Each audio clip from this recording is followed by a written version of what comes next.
year, 2015, and you can see the spread in the different estimates, the different outlooks and different types of outlooks.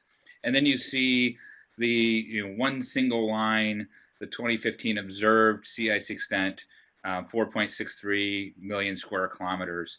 And that has always bothered me some because observations aren't perfect, and we know that line isn't necessarily the truth.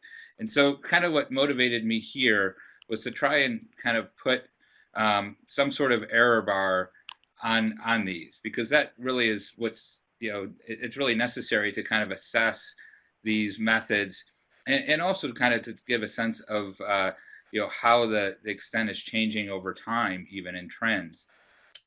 So I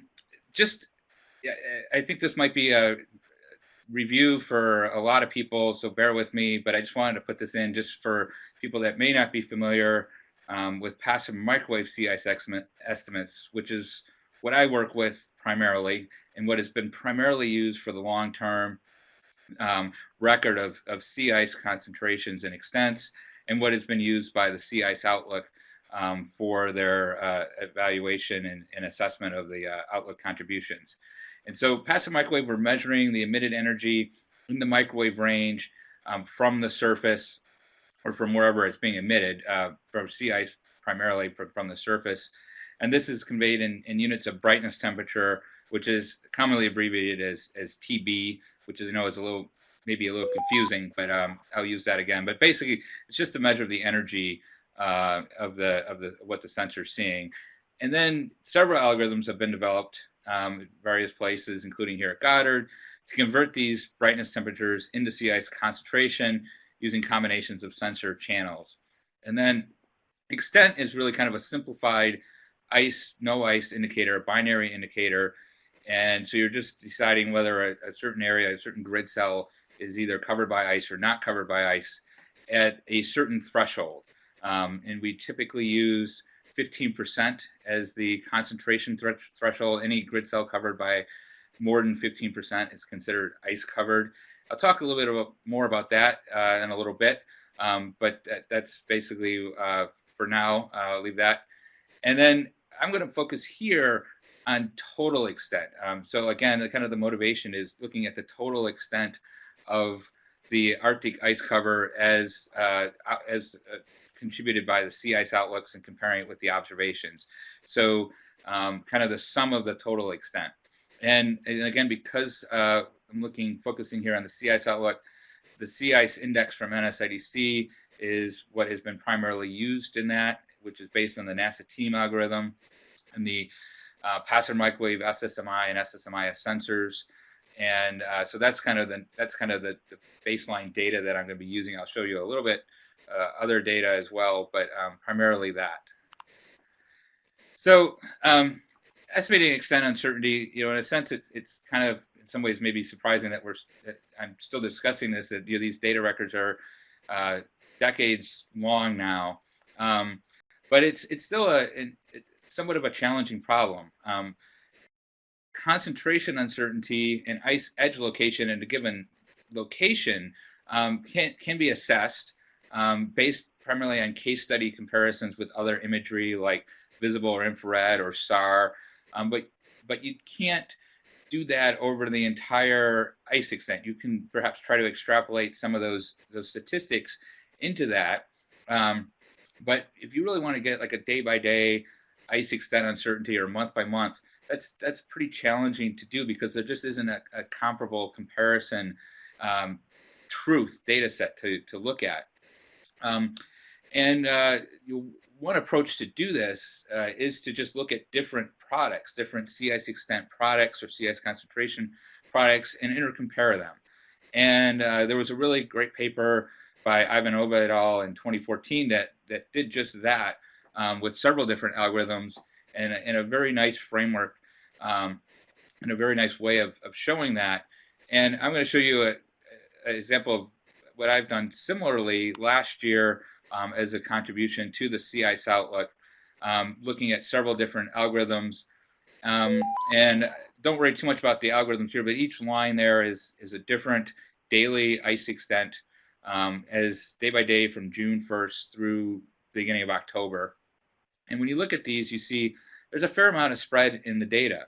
Upwards of 500,000, and if you include the NORSEX algorithm, the Norwegian algorithm, which is a bit of an outlier here, it's upwards of 1 million square kilometers difference. And if you just do a standard deviation, I took out the NORSEX because it was an outlier, but you're still looking at plus or minus roughly 300,000 square kilometers. And so, an over 500,000 square kilometer range in your observed sea ice extent estimates. That's pretty large. I mean, that's 10%, basically, upwards of, at least at the minimum. So the question is, why do these extent products differ so much? I mean, most of those are passive microwave. I'll talk about the specific products in a minute. But basically they differ because of several reasons. One, they use different source data, different satellites are used, different algorithms are used, so they use different frequencies or polarizations, different channels of the passive microwave data. And those algorithm differences can affect the ice edge in different ways. A couple of the ways that particularly is sensitivity to thin ice, whether a given algorithm detects thin ice at a certain thickness or not, and also melt, and how much the surface melt, which is kind of typically detected by passive microwave as liquid water, of course, and can result in an underestimation of concentration, which can affect your extent.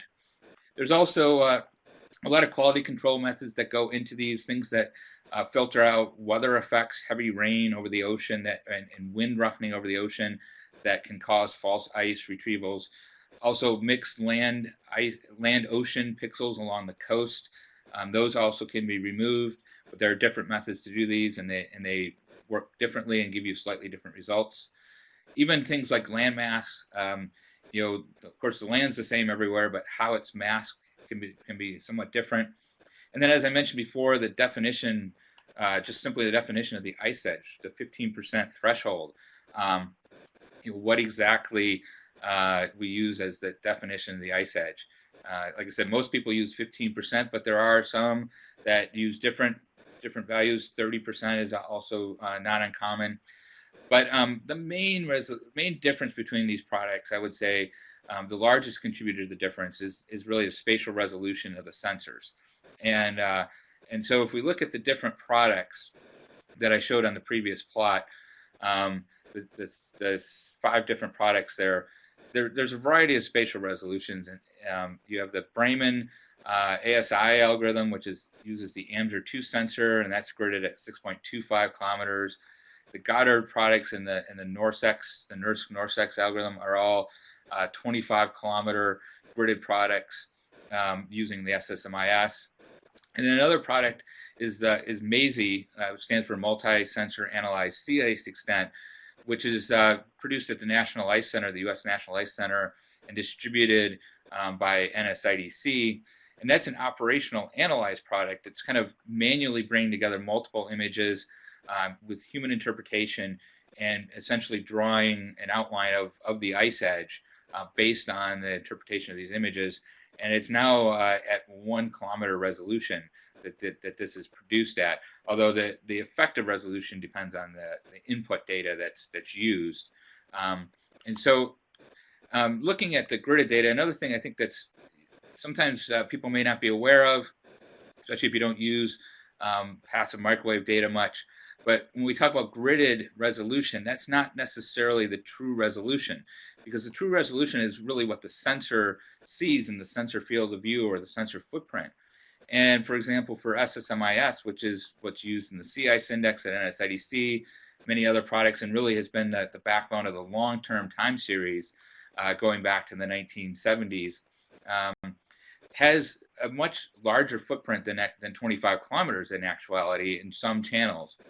For example, the 19 gigahertz channel has a field of view of 45 by 70 kilometers. So it's seeing the surface, basically it's collecting energy over an area of 45 by 70 kilometers. So when we're gridding that into a 25 kilometer space, the grids, it's really spanning several grids. Of course, this is I'm making a very idealized case here, just to kind of give you a sense of what you're dealing with when you're looking at this. But so there's multiple overlapping footprints, and of course they don't always align nicely like here. But this again just gives you a sense of what you may end up dealing with when you're looking at the passive microwave in this lower resolution imagery. So you have this 25-kilometer grid, and then let's say you have a real situation where you have a very straight ice edge, a rectangular chunk of ice that's 100% ice, and so it coincides exactly with the first two, the top two grid cells, top 225 grid cells. So if everything was working, or everything was as you might expect it to be, you would expect those top two grid cells to be covered in ice, count as ice covered 100%, and then the bottom four would be open water. That's the reality, but that footprint is getting energy over that entire area. So it's getting energy from over all 6 of those footprints. So 2 of them are at 100% ice, and then 4 are at 0. And essentially what it's doing is it's smearing out that ice edge. And you would get effectively 33% concentration across all 6 cells. And so then your retrieved ice edge would be 2 grid cells towards the bottom, so 50 kilometers off, based on the passive microwave. And that's pretty significant. To give you, and another point to make before I go on from there. So the footprint size is a big issue. And the AMSR-2, which is the newest sensor that is now flying, that has a much smaller footprint, so you actually can get a more precise ice edge based on AMSR-2. So you get, in some ways, there's many advantages to using AMSR-2 over SSMI, except that you don't have the consistency, you don't have the long-term time series, and matching those together can be quite difficult because of these resolution differences. So from a more day-to-day viewpoint, AMSR-2 might be more accurate or more precise in terms of the extent. It doesn't give you the long time series. So looking at kind of the impact of this type of resolution effect, again, I'm going for a very idealized, simplified situation here, just to kind of convey what we're looking at. And this is just say, let's just say the ice is a perfect circle in the Arctic Ocean with a radius of 1,200 kilometers, and sitting there in the middle of the Arctic Ocean. And if I did my math right, hopefully, you would end up, you calculate that out at 25 kilometer grid cells, 25 by 25 kilometer grid cells. It's about 4.52 million square kilometers. And it gives you circumference of about 7,500 kilometers, which is about 302 grid cells if you kind of put those around the edge. And I'll note here, just for clarity, a lot of the products are in polar stereographic projection, which is not an equal area. So these 25, that's another issue. These 25 by 25 kilometer grid cells are kind of the nominal grid cell size. And it varies depending on your latitude. But for here, again, I'm just going to assume it's 25 by 25 kilometers. Now, let's say you just, say you might be overestimating by just one grid cell. So, now your radius is 1,225 kilometers. And that doesn't seem like very much. It'd be something that you wouldn't really even be able to see on an image. You wouldn't even notice. And in terms of circumference, it's a bit more, but it's really only about 7 more grid cells lined up, but your extent actually increases to 4.71 million square kilometers. And so that's 190,000 square kilometers difference just from a 25 kilometer difference in ice edge. And so that kind of gives you a sense of why these different products that I showed early on can give you pretty big differences in extent, depending on the spatial resolution, I would say primarily, as well as other factors. Now, kind of getting beyond that, I kind of wanted to look at not necessarily an absolute uncertainty, but just the uncertainty within a given product. I mean, if we're saying a certain product shows there's 4.5 million square kilometers, how confident, what are the plus or minus error bars on that or uncertainty bars on that. And that's even trickier to do because you're essentially trying to compare it among itself, because you don't have like a good truth data. You could try to you could say that you trust one of the comparison products better than others, but still, in terms of a relative uncertainty, you really are trying to compare it with itself, and that's a challenge. Um, and this is also important in terms of modeling for, like, for example, the sea ice outlook. If you're, or even like short-term predictions, if you are initializing a forecast with an observed sea ice extent, and then you want to assess how good that prediction is, or even want to assimilate it and account for the uncertainties. You want to kind of have a sense of what the relative uncertainties are, or if you want to compare between years, and how those are, and that's something that having been at NSIDC and working with the Sea Ice Prediction Network and Sea Ice Outlook, people commonly are asking, what is this the lowest year, the second lowest year, third lowest year?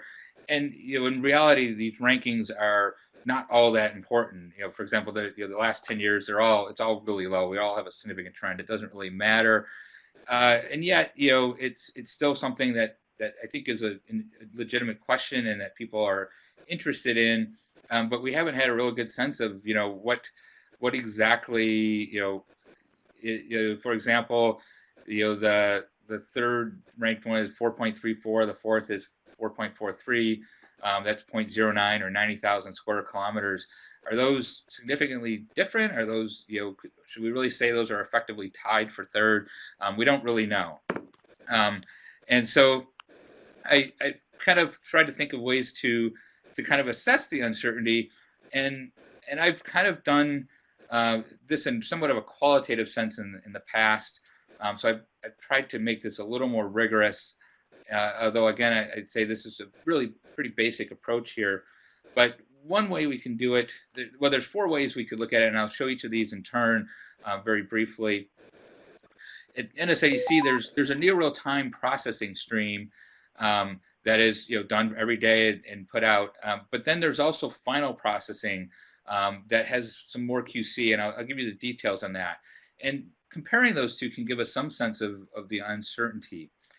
The other thing, we have different sensors that are flying simultaneously. So we could look at those different sensors. That hasn't really been done very much. And then also looking at the concentration threshold, that 15% threshold, and how much of an effect that may have. And then another thing, if we're looking over several years, we want to look at the consistency, not just like over a summer, but from one year to the next or over several years, especially if we're comparing different rankings. So the first thing, looking at the near real time versus the final. So the near real time is processed at NSIDC, and it uses near real time brightness temperatures from NOAA, the NOAA class system, and that's their near real time production, basically operational system to produce the brightness temperatures. And then NSIDC processes these, and these are gridded onto daily grids. There's also an ocean mask that's used to remove spurious ice far away from where there should be ice, as well as other automated weather filters, like I talked about, to remove wind roughening and coastal contamination. But it's only automated quality control. The final data, that's processed here at Goddard, and we use the brightness temperatures from remote sensing systems. Those have further geolocation to make sure that that's as accurate as possible, further calibration of the brightness temperatures, and also cleans up and fills in, or cleans up at least in any kind of erroneous measurements. And so it's a higher quality brightness temperature field as input. And then they also use an ocean mask, which is actually in some ways simpler than what NSIDC does. It uses a sea surface temperature climatology, but effectively, again, removes ice from where the temperatures, at least climatologically, are too warm, the ocean temperatures, to feasibly have ice.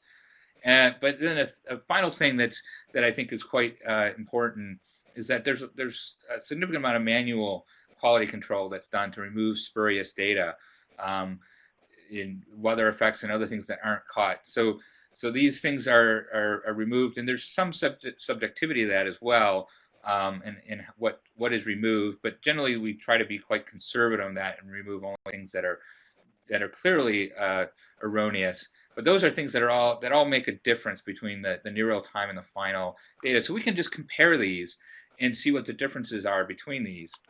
So did that over 3 years, 2013 through 2015, and you can see there's quite a bit of differences at times, certain times of the year, upwards of 100,000 square kilometers, 0.1 million square kilometers, and a lot of variability from day to day. One of the things you'll see if you look in the September to October range, it's actually pretty close to zero. September is actually pretty well behaved relative to times like during the melt season, the peak of the melt season, or the onset of the melt season, in the kind of the April through August timeframe.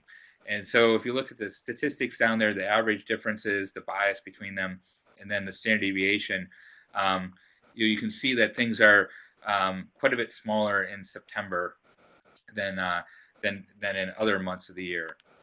So moving on to sensor under comparisons. Now, typically NSIDC and I think most groups that distribute passive microwave sea ice fields are using only one sensor at a given time, and that makes for a nice, easy to understand product. Only one set of data from a given date. But there are sensors that are flying together at the same time, and those overlaps, when several sensors are flying, are often used for intercalibration during these periods to make sure you're matching up extents during intercalibration. I'll talk about that in a couple minutes. But you could actually potentially use multiple sensors over much of the record, at least more than one, and that can give you a sense of the uncertainties, because these sensors are flying over at in the same locations, and at roughly the same times, or nearly, or varying times through the day.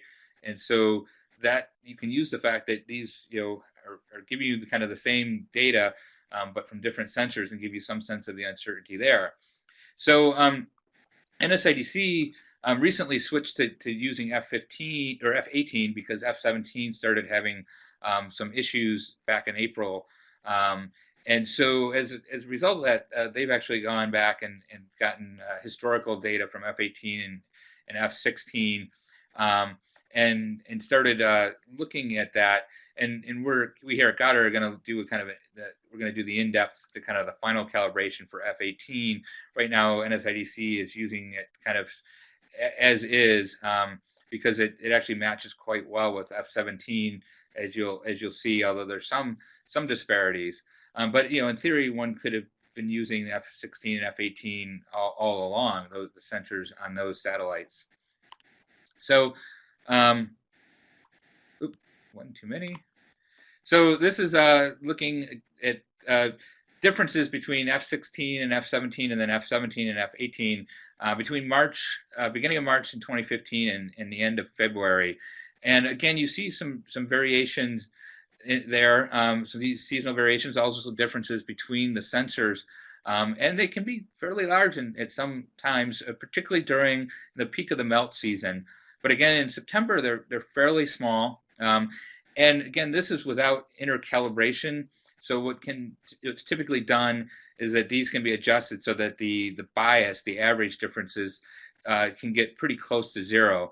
This is actually pretty good, but you can see that you could shift these using regressions, brightness symmetry regressions, and other adjustments to the algorithms to get those pretty close to zero. But the standard deviation shows you kind of the variability of these from day to day, and so you can kind of use that as an estimate of the uncertainty. Now going on to the 15% threshold. This is a common question that people have. Where did the 15% threshold actually come from? And I remember hearing that long time ago, or almost from when I started looking at this, that well, it matches up as close. It matches up closely with the ice edge, and that's why it was chosen. But the actual source, kind of, I had no one seemed to know the actual source, and it maybe had been lost in the mists of history, so to speak. But I kind of dug around a bit a while ago, and I found this paper. That is a validation study using airborne microwave led by Don Cavalieri here at Goddard. And I wouldn't say this is the beginning of it. People may know of something earlier, but this is where I first saw it very clearly and explicitly stated. It says, reading the quote from the paper, on average, the SSMI ice concentration for the grid containing the initial ice band is about 15%. The importance of this result is that it establishes that the SSMI 15% ice concentration contour on average locates the outer ice edge position. So that's that's kind of where that comes from. But if you look in the paper, most of that justification comes from the single table here, table 8, which is basically 7 flight crossings across the ice edge, and you see that the average is about 15%, but the concentration varies between 11 and 20%. And I would say that further validation studies by many people have shown that it can vary even more than that, depending on the ice conditions, how sharp the ice edge is. So anyways, the 15% threshold I started here, or started sometime long ago, and has been used since, and it is a pretty good, but I would say somewhat arbitrary threshold. It has some justification, but I wouldn't say it's better than others necessarily. But one of the things we can do is just test the sensitivity of the extent to the threshold. So I looked at just instead of using a 15% threshold, I used 10%, or I used 20%. And 10% allows more ice cover, a little bit larger extent, and 20% is going to cut off a little more of the ice, so it's a little bit lower. But just within that, you see a lot of day-to-day variability between those, and that kind of suggests that your extent cutoff, if you have errors of 5% at the ice edge, that's kind of a standard number, although I think many studies have shown that you can have much larger errors in terms of concentration near the ice edge. But you can look at the standard deviation, you can look at the variability about that. And again, September is somewhat lower than the full year. You get more variability. In this case, more in the winter time, the January, February, March time period, and that's not too surprising, I guess, in the sense that that's where the ice edge is most extensive, and you have a lot of thin ice and a lot of low concentration ice right near the ice edge. So that's where you might expect the most variability. So next, the final thing looking at is consistency over time. And one of the concerns that one might have, this is an important factor for visible and infrared imagery, for example, is orbital drift over time. If you put a satellite up, it has some resistance. That means it drifts. That means the crossing time at the equator changes, which means the time of observation in a given location changes. The altitude changes, which of course changes things like your footprint size and things like that. And the DMSP, some of these have been around for quite some time, several years. They do experience some drift in terms of their crossing times. And does this affect the retrievals? I don't know if this has really been looked at much before. And the other thing, of course, is when you transition sensors and you do an intercalibration, as I mentioned, you're trying to get that as close to zero as possible. But it depends on how much overlap you have between sensors to how well you can do that.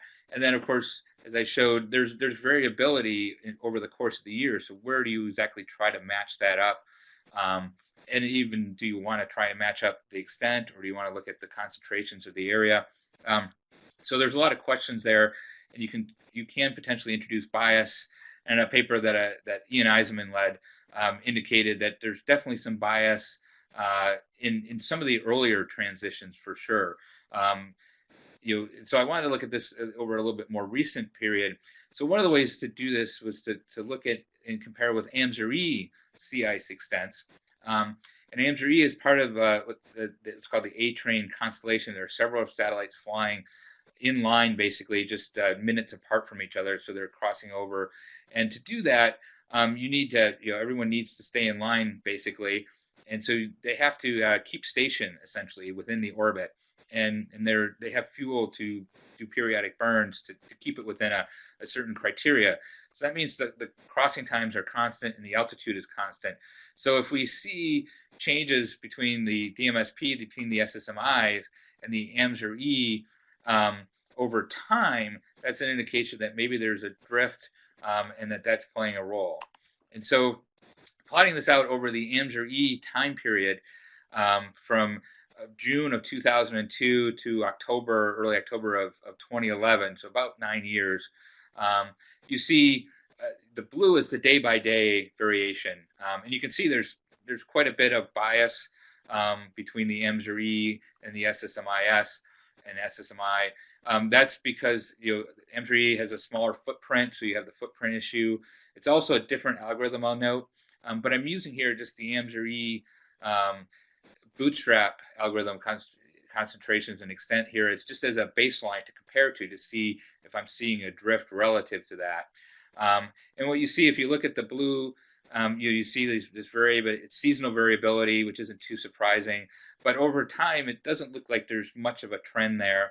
And then I looked at the March and September averages in green and red dots there.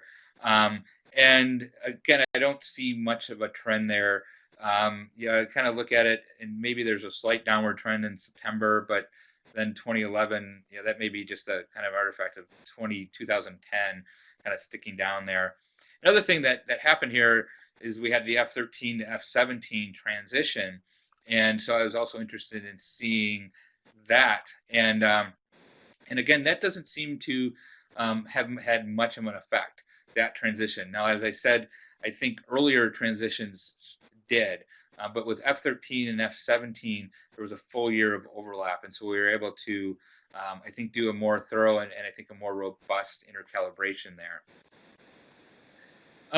So kind of what my initial goal at this was to try and get a number that would have some justification, and I'm not claiming that I've come up with the final answer, so I'm just calling this kind of a stab at total uncertainty. But if we take the previous time series and standard deviations of these differences that I found, looking at the sea ice index data, you can kind of just take the sum of the squares of these and see if you can get a total uncertainty. And at the bottom, notable caveats here. I mean, I'm assuming that these are independent and that they're Gaussian, neither of which is necessarily true. I'm not accounting specifically for biases here, like the sensor intercalibration. Like I said, I didn't see this in the recent years, but I think there's definitely some artifacts in earlier years in the 80s and early 90s. And so, and then of course, there's other sources of uncertainty that I'm not getting with these measurements here. But I just kind of took the numbers and plugged them in. For the drift and the intercalibration, the numbers came out pretty close to zero, so I just kind of assume those are zero. And again, that may not be true for the long term, but over at least the last 15 years or so, I think it's a pretty reasonable estimate. And you sum these up and you get, and I did this for the entire year, and then because September, number one, showed better performance and kind of lower differences, lower standard deviations. And because it's of course of particular interest, I did just September, and so you end up with a sigma of about 0.04 for the year and about 0.02. So if you do a 2 standard deviation, 95% confidence level for your September, it's plus or minus 0.04. So then you can kind of go back into the rankings, and you can see that there's definitely some years, 5th and 7th. ranked that are definitely, I would say, within that uncertainty range that we can't really just, we can't confidently say they're different or one is ranked higher than the other. And where 2016 will fall is a good question.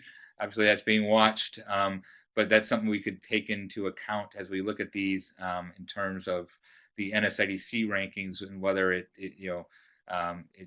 definitively is different than one of the earlier years in terms of its ranking. So with that, I will finish up, and I'm happy to take questions.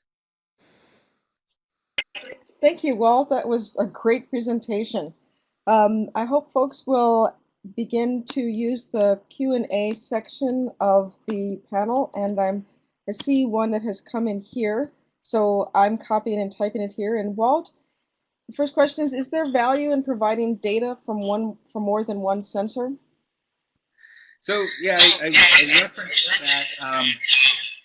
that earlier. That there's oftentimes multiple sensors flying, and I think there definitely is some value to having multiple estimates. There's actually various ways that one could do it. One could just use a single sensor and get a gridded field and get a total extent from each sensor, and then the differences between those sensors would give you kind of an estimate of the uncertainty. You could also just put all of the swaths and grid them all together and get a field, and that's certainly something that could be beneficial as well. One of the things, if you're going to use the first method of kind of creating different estimates from different sensors, then you start running into potential confusion amongst users that are just looking for what's the sea ice extent, just tell me the number, and having these different estimates floating around could be which one do I use, or if these get kind of mixed up. But I think overall there's value, and that's something we're looking at here at Goddard, is to get all of the sensors and kind of process everything with all the sensors, and then we can decide how to kind of combine those together or use them for error estimates.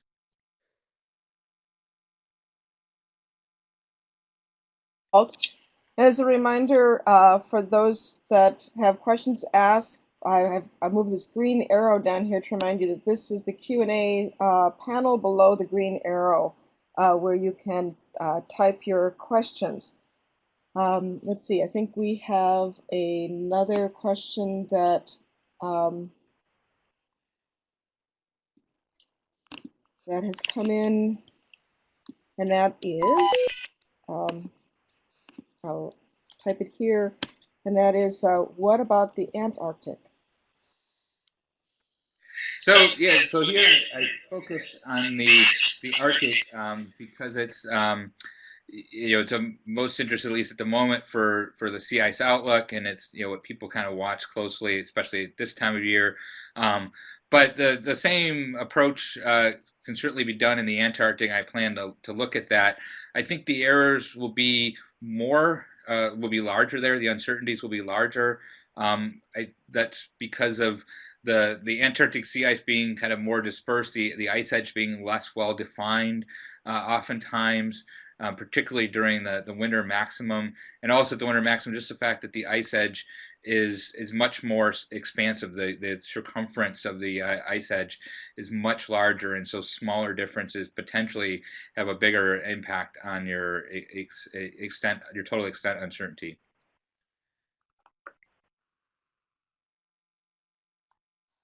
Thanks, Walt. I think there's another question here from Cece, and from Cecilia Biss. She asks, is sigma year the uncertainty in annual mean or the monthly mean for months other than September?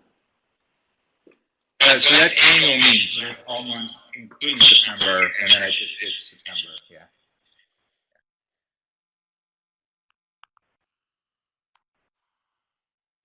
I think that we may have a glitch in the way participants are able to see information, and that there might be a problem with folks not being able to see the questions that we're posting in the Q&A panel. If not, please go ahead and use the chat panel. And meanwhile, let's see, I think that there's another question. This time I'll type it into both the chat and the the Q&A panel so folks can see that, and that is how do passive microwave retrievals compare with operational analyses? For example, Maisie, I think, is the question. So the passive microwave, that's a very good question. The passive microwave is it fully automated, other than, like I said, the final processing that we do here at Goddard does include some manual QC, but the algorithms are all automated. And so it's basically taking the input data, the brightness temperature data, and then just simply running it through the algorithm and giving you the answer. And because of that, it's subject to bias. It performs, better in some situations, less well in others. There's known biases in melt conditions. There's known biases for thin ice in terms of being able to detect thin ice. And so there's certainly known biases, and of course, it's also a fairly low concentration, or low resolution, as I talked about early on. That you're looking at 25 kilometer grid cells, but maybe smeared over roughly 70 kilometers, whereas the operational ice centers are looking at oftentimes much higher resolution data and also looking at it in a more precise way. Like I mentioned, the Maisie product is a 1 kilometer gridded product. On the other hand, the operational ice centers, they're doing the best they can do on any given day with the best data that they have on any given day. And so that means that there's not as much consistency because the quality and the quantity of the data varies, particularly over the long term. If you're trying to look back 20 years or things like that, the quality and quantity of the data has changed tremendously. And there's also some subjectivity in terms of the analyst, and so you can have some discontinuity in terms of whether one analyst sees an area as or part of an image as ice covered or not, and so your consistency is not as large. So trying to look at trends or intercompare or look at variability over the years is very difficult to do with the operational charts. But if you're the Crystal Serenity sailing through the Northwest Passage right now, I would use the operational charts more than the passive microwave. Thanks, Walt. We have a question that's come in chat from Kathleen Geiger, and it's a comment regarding the 15% ice edge threshold. This began during the Mazek's 1983 and more into 1984 in the Greenland Sea. Bob Schumann's ERM boys were flying overhead with the first aircraft SAR, while ONR, led by Dean Horn, a Norwegian coordinator, Ola Johansen and NASA's Bill Campbell, began comparing those SAR results to the aircraft SAR among marginal ice zone. In those days, we didn't have the image in the large computers we have today, so we did the onion skin overlays and counted boxes to estimate passive microwave, which receiving horns were seen on the ice, both from ships and from satellites. So the 15% concentration was really a know-how value conservatively arrived at the threshold to realistic definition of the ice edge relative to what satellite could detect, noting that in the time 19 gigahertz and 37 gigahertz was all we had. There's also enough to separate first year and multi-year ice for a total of 3 distinct categories of open water, first year ice, and multi-year ice. And then we have a question from Mark Schutte. Are there plans to incorporate ice concentration into extent to produce a true aerial coverage of ice? Well, first, thank Kathy for that history. That's great. I did not know that. Like you said, I looked for it in various older papers, and the first one I found specifically was 1991 that I showed, but I had strong suspicion that it went beyond that because passive microwave were flying starting in really back in the early 70s. So that's great to have that additional information there. And then in terms of the Mark's question, in terms of incorporating ice concentration to produce a true aerial aerial coverage device. That is done. NSIDC and other groups do produce sea ice area, which is basically the extent weighted by the concentration. There are some limitations to that. Number one, like I mentioned, the concentration can be biased in some conditions, particularly during the melt season. So you'll underestimate the area. Another thing is that the coverage of the satellites, it doesn't cover the entire Arctic. There's what we call the pole hole, where the orbit doesn't allow the sensor to see right over the North Pole. And for the extent, whether there's 15% or more or not, we can, at least up till now, could be able to say confidently it is ice covered, so we can just fill in that pole hole. But we don't have a good sense of what the concentration is in that pole hole. And that pole hole size has changed over time. So if you're trying to assemble a long-term data set, the aerial coverage is limited in what you can do with that. There's actually a new paper that was just published in the Journal of Remote Sensing by Court Strong and Ken Golden, I believe, that actually came up with a method to interpolate across the pole hole, which is pretty interesting and something I think might be worth exploring to see if that could give us some kind of better, useful results in that. But that's the reason. Those are the reasons why we tend to use extent over the area in terms of, especially in terms of the long-term history. Next question from Pablo, and that is, why did you use near real-time uncertainties in your equation instead of final values for the total uncertainty calculation? Well, so in terms of the uncertainty calculation, what I did was actually just looked at the differences between the near real time and the uncertainty in the final values. So that what went into the calculation was the difference. And so basically what I'm assuming there is, in general, the final values are probably better. They have the QC, but a lot of the differences are differences in the brightness temperatures, which again, in theory are better in the final. But I kind of assumed that basically what my assumption in there was that the differences between those is giving you an assessment of the uncertainty.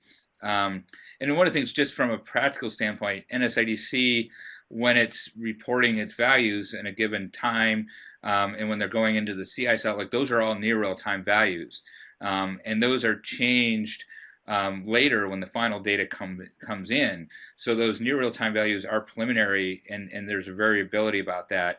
And that near real-time minus the final, regardless of which one is more accurate, gives you some uncertainty and some confidence in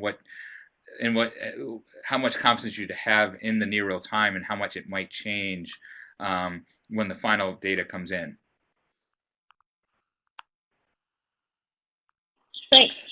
Okay, another question is from Willy Albert Callio, and that is, in media, it often appears that the overall satellite observations are too short period, 1979 to present. What are the possibilities to better incorporate the historic Nimbus-derived data on sea ice, 1964 to 1978, to extend satellite observations back in time? How about the earlier sea ice atlas to push back further in time to counter accusations that sea ice melting is just temporal, or is just natural? Yeah, so our satellite record starts in late 1978. That's the multi-channel passive microwave radiometer. But there is earlier satellite data. There's what's called the ESMR, which is a single-channel radiometer, which operated from 72 to 78. And then what Veli is referring to is a project that I worked with Dave Gallagher and Garrett Campbell at NSIDC on recovering old Nimbus visible imagery from the 1960s. And we've gotten some pretty good, at least from a couple years, and they're continuing on looking for further data to kind of fill things in. And it gives us, those are quite useful, especially from a qualitative sense, to give us kind of how things looked back then. It's difficult to connect those directly to the passive microwave because because they're not as complete, and because it's a different type of imagery, the inconsistencies over the time, and you don't have a common common time series to really intercalibrate those challenges using that on a quantitative sense, but qualitatively they've been, I think, quite useful. I will also mention, in addition to the Nimbus data, there's a new data set that's distributed at NSIDC. John Walsh, Bill Chapman, and Florence Federer, and pardon me if I forgot someone on that, but you put together a long-term climatology, basically an update of the old Walsh and Chapman climatology, that uses ice charts and other information that goes all the way back to the 1800s, that gives us a pretty good idea. And they did a lot of hard work to, even though these data are not as consistent, they did a lot of hard work to kind of try and conciliate these to try and make them as consistent as possible and give us a good long-term consistent data set. And that I think we certainly could use that as a way to demonstrate that the recent changes are quite out of the norm, going back many decades, including the 1930s, which was a warm period in the Arctic, and ice extents were somewhat lower then, but not in the same range that we're at now, and certainly not in the pan-Arctic and pan throughout the year character that we're seeing.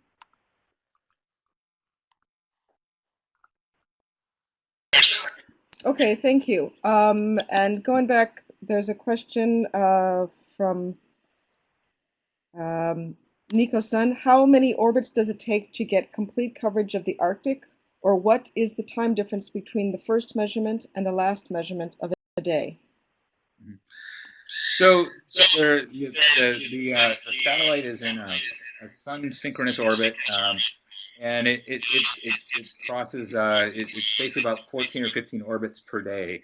Now, of course, the Earth is turning, so you're getting different overpasses over the Arctic, and in the polar regions, the orbits are kind of coming together, so you get quite a bit of overpasses at that time, or in that location, upwards of 4 or 5, I think even in some cases 6, measurements or estimates at the same during the day. In places further south, you're only going to get a couple, or in some cases, maybe only one. In like the winter time, when you're getting ice extending down towards the north coast of Japan and so forth, where you're almost at 45 degrees latitude. But you get multiple overpasses within the Arctic basin. I'd say probably pretty much over most of the Arctic Ocean, at least 3 passes. But these are just averaged drop in the bucket in the way that NSIDC does it, to create a daily average. So there is some differences there in terms of what you're looking at a given grid cell, because you in some places you may only get 1 or 2 looks at it, and it may be at very different times of the day. It's midnight to midnight, basically, local time, and then in other places you may be getting 4 or 5, or like I said, maybe even 6. And that's one of the reasons why you get differences in these fields with the different sensors on the different platforms, the F-16, F-17, F-18, because their orbits are slightly different, so they cross over, and where they're seeing data and when varies. Thank you, Walt. We have a couple other questions, and we're near the end of the time, but how about if we take a couple more? Will you have time for that? Sure. Yeah. Sure. Yeah. Okay. This one is from Arlen Dirksen, I'm sorry. Because there is such a large spread in sea ice extent estimates during spring, should the Sea Ice Prediction Network ask its Sea Ice Outlook contributors to use the same product to initialize ice concentration? Well, I think certainly if we're using one to evaluate them, it makes sense. I think it's fairest to use the same to initialize it, because if you initialize it with a different product, you're starting from a different point from where your validation is. And so I think that's certainly something to look at. We might think, or I might suggest that we look at doing, and I suggested this, and we put this in the report last year, to do an ensemble estimate, what I showed kind of right at the beginning, in terms of the total extent, in terms of the observations at the end of the year for the September average. But we could look at doing an ensemble average sea ice concentration field, or sea ice extent field, that takes into account different products, and then use that as kind of a common initialization. But I think that's, if we're going to look at these models in a rigorous manner, or these projection approaches in a rigorous manner, you do want to have a consistent initialization as much as you can. Thanks, Walt. There was a comment earlier from Jim Overland, and his comment was that the small difference in 2015, that is 0.09, is still is greater than the September error. Mm-hmm. And then a question from Nico Sun: how many? We covered that. Sorry, there's another one from Pablo. If the ocean mask from SST climate